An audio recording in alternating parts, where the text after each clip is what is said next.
So the third question and the last question that I have for you, I think this one is going to benefit the advanced level students who want to master their listening skills. So it's not only American English, it's not British English. They want to understand all different kinds of English accents in the world. They have a hard time doing that. So do you have any tips on how to help them have a better understanding of different English accents? My first advice is to become an English teacher, because then you'll hear accents from all over the world, and that will give you a lot of practice. But until you do that, movies and television, that's your great resource. And I'll make a confession here. Have you seen the TV show Sherlock? Oh my God, yes, I have. I was hooked. Loved it so much. I love that show too, but the first 2 or 3 episodes, when I watched them for the first time, I needed subtitles. I've watched many shows from the BBC. My uncle lived most of his life in England, had a very heavy English accent. But there were some shows and certain accents that I needed help with. And I needed even subtitles in the beginning. So there are a lot of different English accents, even within the United States, certainly within Great Britain, all over the world in various countries. And we don't have an opportunity to meet many people from all of them. Yeah. Right? But through movies, through television, through videos, we get the opportunity to hear people from many different languages in their TV shows, in speeches, journalism, watching the news from a particular country. The dramas or comedies from from Australia, from New Zealand, from Great Britain, from anywhere on earth, right? That's the advice I would give. It's just maybe broaden out your entertainment selections so that you maybe watch a little bit of British TV from time to time, a little bit of American television from time to time, from anywhere, South Africa, from New Zealand, Australia, elsewhere. I think it's a great way to hear different accents and just become a little more comfortable with it. And again, you're going to have to learn some slang and idioms that are unique to that country. Different words that are used for different things. Elevator, or is it a lift? Lift, yeah, right? Exactly. Things like that. You may need to get out your dictionary and look up some of these words. We'll look up on Google, but that's the only way I can think of. But it takes time. It takes time. It does. And there will be be times where you'll hear the same word in a different accent, and it will stop you for a second. Right? That happened to me when I visited England. A couple times people were saying phrases that I knew, but the accent was different or the intonation was different, and I had to stop and think.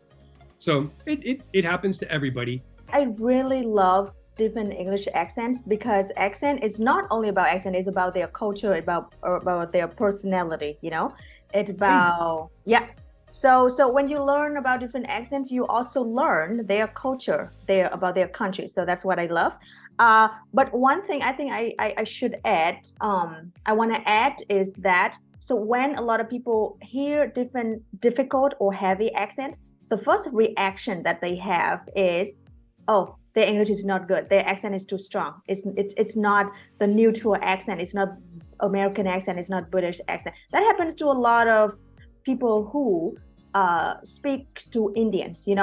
How Indians they have their own accent. I wouldn't say it's heavy, it's strong. They have their own accent. It's like Vietnamese, we have our own accent. So their first reaction is like, oh my God, Indians speak English so wrong, or they have such a heavy accent, I don't understand. So I would say, don't judge them by their accent. Try to learn them, try to talk to them, make an effort to talk to them. Then over time, you're going to get comfortable with people speaking English with different accents. So that is the first start. Just don't try to, I think the best way to solve a problem is to go through it, not to go around it. So what a lot of people are trying to do is trying to avoid that and try to stick to standard English accent only. and that will give them a hard time communicating with people from different backgrounds, you know? Yeah. I like your advice. You know, go through it, and it doesn't hurt. I mean, it's amazing what you can find on YouTube, right? Because if you look up a simple video like, what is the difference between Indian English and American English, right? You'll find a couple little tricks, like what's the difference between the D sound and the D sound, right? And how there are some sound differences that once you get those, it makes it much easier to understand. Right? You just substitute this sound for that sound. Doing a little bit of your homework will also help there. True.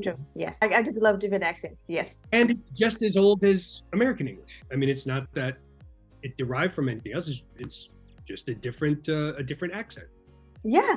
I mean, for example, we Vietnamese have our own accent, but they don't just realize that. It's like they say like, oh, Vietnamese accent is not as strong as Malaysian accent or Indian accent. I mean, it's just different. It's just unique, you know? Exactly.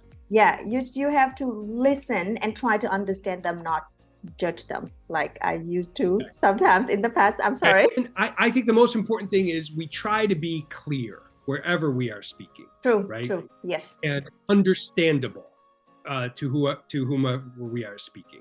That's the goal. We'll just give one more piece of advice, which I think is maybe the most important, which is go to classes that simply English. That is, no matter what else you do, that is the main thing for improving your English, for meeting intelligent, wonderful teachers. There is no substitute for getting a good teacher who can encourage you, inspire you, hold you accountable, and give you constructive feedback. And you are not going to find a better place on earth. Okay, ladies and gentlemen, 30 seconds for advertising, okay? Do I have to pay you for this, by the way? You know, you put me on television. That's all I'm on the end. All right, I pay you with Starbucks. How about that? That's perfect. Oh my God. I love your advice and your jokes as always. Thank you, Mike, for being here. And we hope to talk to you soon with greater advice.